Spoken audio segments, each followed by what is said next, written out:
2008 সালের ডিসেম্বরের নির্বাচনে শেখ হাসিনা ব্যাপক ভোটে জয়লাভ করেন এবং পরিবর্তনের প্রতিশ্রুতি নিয়ে সামনে আসেন। তার দলের নির্বাচনী ইশতেহার পরিবর্তনের সনদ প্রতিশ্রুতি দেয় যে সংঘাতমূলক রাজনীতি শেষ করা হবে, দুর্নীতির বিরুদ্ধে লড়াই করা হবে, একটি ডিজিটাল বাংলাদেশ গঠন করা হবে, বিচার ব্যবস্থা, সংসদ ও অন্যান্য প্রতিষ্ঠানগুলিকে শক্তিশালী করা হবে। কিন্তু সময়ের সাথে সাথে শেখ হাসিনা তার প্রতিশ্রুতি পূরণে ব্যর্থ হন এবং তার স্বৈরশাসনমূলক দৃষ্টিভঙ্গি প্রকাশ পেতে শুরু করে।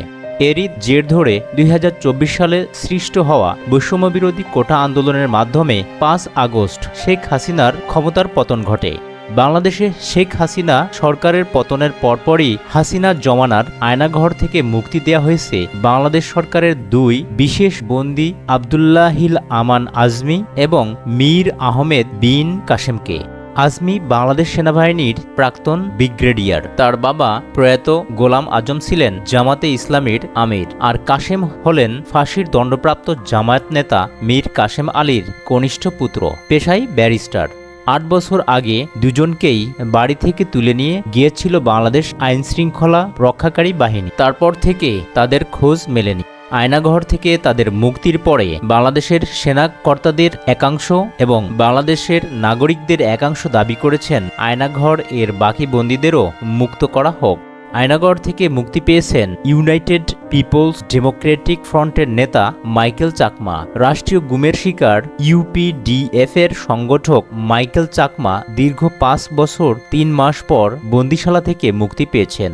চট্টগ্রামের একটি স্থানে তাকে চোখ বাঁধা অবস্থায় ছেড়ে দেওয়া হয়েছে। মাইকেল চাকমা নিখোঁজ হন 2019 সালের 9 এপ্রিল। তিনি পার্বত্য চট্টগ্রাম সহ বাংলাদেশের সব জনগণ, কৃষক, শ্রমিক, মেহনতি মানুষের মুক্তির জন্য এবং গণতান্ত্রিক অধিকার আদায়ের জন্য রাজনৈতিকভাবে সক্রিয় ছিলেন। কিন্তু আয়নাঘর কি? বাংলাদেশের মানুষের বর্ণনায় আয়নাঘর হচ্ছে একটি গুমখানা। হাসিনার শাসনকালে 2009 সাল থেকে 2021 সালের সেপ্টেম্বর পর্যন্ত সেখানে মোট 605 জনকে গোপনে বন্দী করে রাখা হয়েছিল। প্রসঙ্গত, হাসিনা দ্বিতীয়বার বাংলাদেশের প্রধানমন্ত্রী হয়েছিলেন 2009 সালের জানুয়ারি মাসে, অর্থাৎ তার শাসনকালেই আয়নাঘর এর শুরু হয়েছিল। তথ্য বলছে ওই বন্দীদের মধ্যে 81 জনের মৃত্যু হয়েছে।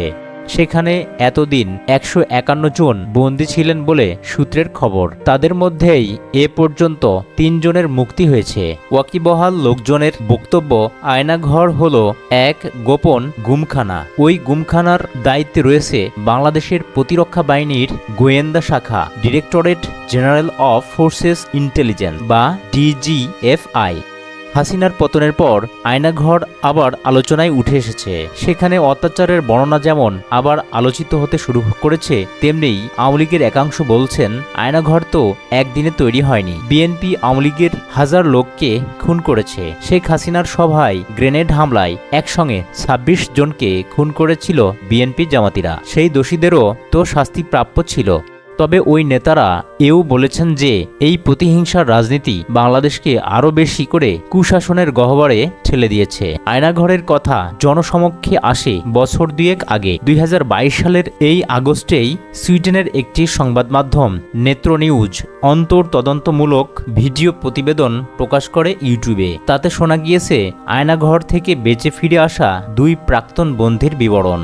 আয়নাঘর ছিল ঢাকা শহরের ডিজিএফআই সদর দপ্তরের ঠিক পেছনে। সেখান থেকে ছাড়া পাওয়া এক প্রাক্তন বন্দীর কথায় উত্তরে 14 তলা বিল্ডিং, দক্ষিণে মেস বি, পূর্ব পাশে কয়েকটি সরকারি দফতর, পশ্চিম পাশে ডিজিএফআই এর ফাঁকা ছাউনি, উত্তর পূর্বে ডিজিএফআই এর মসজিদ, আর মাঝখানে একটা মাঠ। সেই মাঠের মাঝখানেই ওই গুমঘর। ওই গুমঘরের ছদ্মনাম আয়নাঘর। যিনি এই বিবরণ দিয়েছিলেন তিনি বাংলাদেশের প্রাক্তন সেনা কর্মকর্তা হাসিনুর রহমান। তিনি 2 বার গুম হয়েছিলেন আয়নাঘরে। হাসিনুর জানিয়েছেন, আয়নাঘরের অবস্থান তিনি বুঝতে পেরেছিলেন শৌচাগারের কমোডের উপরে দাঁড়িয়ে দেওয়ালে লাগানো এক্সজস্ট ফ্যানের গর্তের এক চিলতে ফাঁক দিয়ে। হাসিনুরের কথায়, কর্মসূত্রে ওই জায়গায় এসেছি, জায়গাটা আমি চিনে ফেলি। তার বিবরণেই চোখের সামনে ফুটে উঠেছে আয়নাঘরের অন্দরমহল। আয়নাঘরের দুটি বিভাগ, একটি 16টি কুটুরির পুরনো বিভাগ, অন্যটি 10টি কুটুরির নতুন বিভাগ। প্রতিটি ঘর শব্দরহিত, ভিতরের আওয়াজ যাতে বাইরে না যায় তার জন্য প্রতি 5টি ঘর পিছু 2টি করে বড় এক্সস্ট ফ্যান লাগানো। 10টি কুটুরির নতুন বিভাগটিতে 4টি এক্সস্ট ফ্যান ছিল বলে জানিয়েছিলেন হাসিনুর। এক্সস্ট ফ্যানের কথা শোনা গিয়েছে দ্বিতীয় প্রাক্তন বন্দী শেখ মোহাম্মদ সেলিম হোসেনের দেওয়া বিবরণেও। তার কথায় ফ্যানগুলো দিনে একবার বন্ধ হতো, বন্ধ হলেই শুনতে পেতাম কান্নার শব্দ, কত লোক কাঁদছে। কোনো জায়গা দিয়ে হেঁটে যাওয়ার সময় আওয়াজটা হঠাৎ বেড়ে যেত। তবে দুই বন্দীই জানিয়েছেন তাদের খাবার দেওয়া হতো পর্যাপ্ত পরিমাণে, তবে তার কোনো সময় ছিল না। কখনো অনেক সময় ব্যবধানের ভরপেট খাবার দেওয়া হতো, আবার কখনো ঘন্টা দুয়েকের মধ্যেই পেট ঠেসে খাওয়ানো হতো।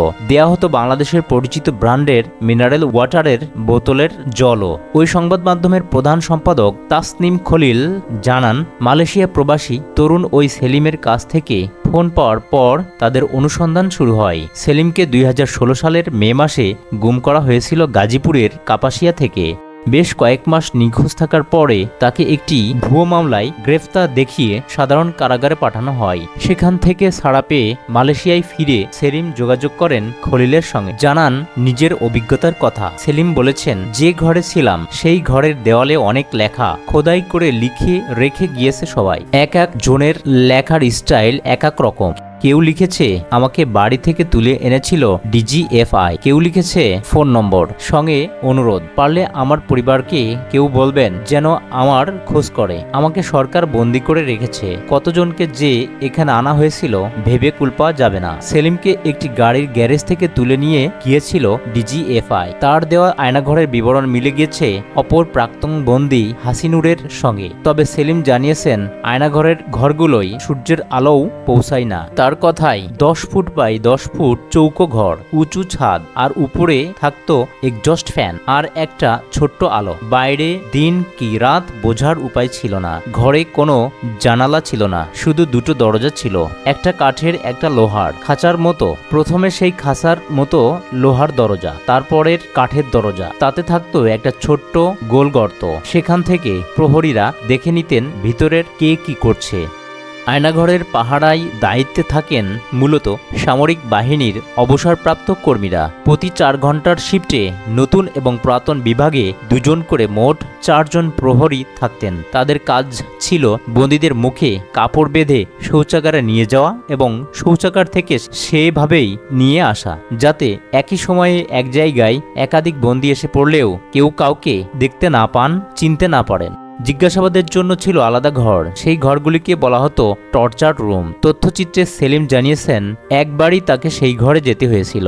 জুটেছিল বেদম মার, কারণ তদন্তকারীরা যা প্রশ্ন করেছিলেন তার একটিরও জবাব ছিল না তার কাছে। চোখ বাঁধা সেলিমকে প্রশ্ন করেছিল এক মহিলা কণ্ঠস্বর। সেই জিজ্ঞাসাবাদ পর্বেই সেলিমের মুক্তির পথ প্রশস্ত হয়, কারণ ডিজিএফআই বুঝতে পারে একই নামের অন্য ব্যক্তিকে ভুলবশত তুলে এনেছে তারা। খলিল জানিয়েছেন তারা অন্তর তদন্ত করে জানতে পারেন একই সময়ে মালয়েশিয়া থেকে বাংলাদেশে এসেছিলেন আরও এক ব্যক্তি। তার ভুয়ো কাগজপত্রের অনেকগুলোতেই নাম ছিল সেলিম। ডিজিএফআই গাজীপুরের সেলিমকে জিজ্ঞাসাবাদ করে বুঝতে পারে মালয়েশিয়াবাসী যে সেলিমের খোঁজ তারা করছিলেন তিনি নন। শুরু হয় ভুল শুধরানোর প্রক্রিয়া, কিন্তু সেই প্রক্রিয়ায় অনেক দেরি হয়ে যায়। ততদিন সেলিমের জীবনে একটা বিভীষিকাময় অধ্যায় লেখা হয়ে গিয়েছে, যার দাগ কোনোদিনও মুছবে না।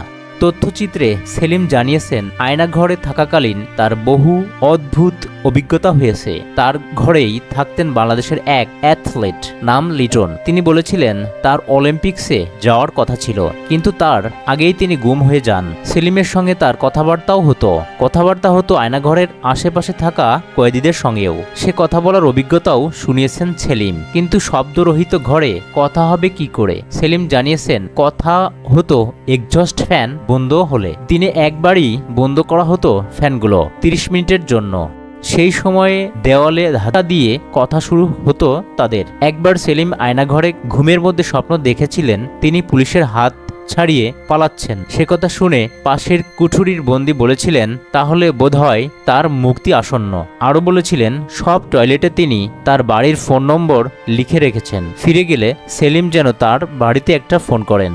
ফোন করেছিলেন সেলিম, নম্বরটা মুখস্থ হয়ে গিয়েছিল তার। সারা পেয়ে মালয়েশিয়ায় ফিরে গিয়েই সেই নম্বরে ফোন করেছিলেন তিনি। ও প্রান্তে সব শুনে কান্নায় ভেঙে পড়েছিল এক অশক্ত মহিলার কণ্ঠস্বর। তিনি ওই বন্দির মা। তিনি সেলিমকে বলেছিলেন তিনি যেন আর ফোন না করেন, তাদের সমস্ত ফোনে সরকার আড়ি পেতে রেখেছে, ফোন করলে সেলিমও বিপদে পড়ে যেতে পারেন।